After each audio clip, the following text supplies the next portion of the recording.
Well, hey folks, it's your old pal King Waspinator, and welcome back to Total Party Story Time. Gather around, kids,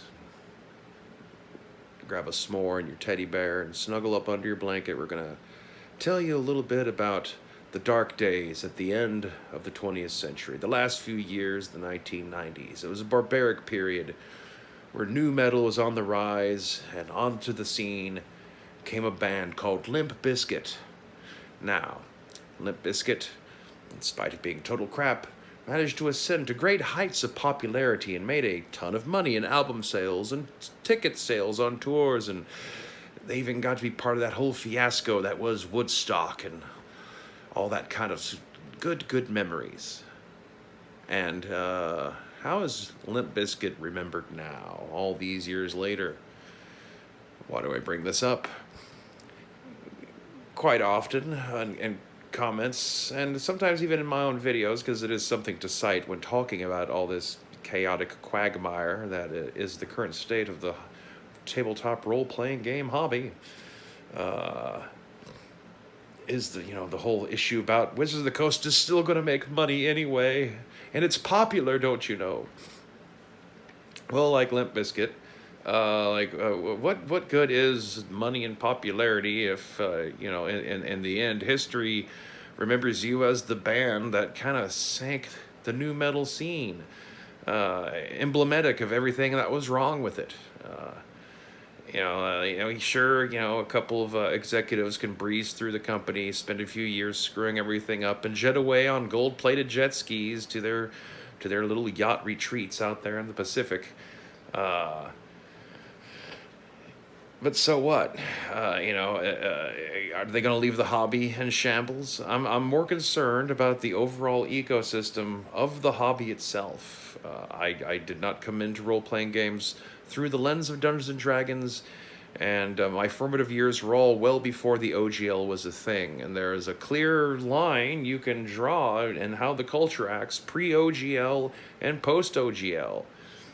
Prior to the OGL, D&D was not so central a focus. They might have been the big boy, they might have had the one with the most name recognition, they might have been the first, the grandfather of everything that came, but they weren't the only game in town in the way that they've become now, because of this whole little cottage industry that's all, designed to ring around them. As much as they tried to shake them off like fleas, and how it's all ultimately going to sort itself out, we shall see, whether or not they're short-sighted or that this money-making scheme they have is guaranteed to put money in their pocket regardless of how any of us feel about any of it. But the thing is for people like me who are interested in the long-term health of the hobby and the trends that will evolve over the years, which of course, when prognosticating from this far out, obviously, it's just all guessing, based off a couple different factors and bits of information you come across and just thinking about it. And sometimes you have theories, sometimes it's just a hypothesis. A lot of what I talk about is speculative. So, take that as me, being some sort of Chicken Little saying the sky is falling when it isn't. But, I don't know.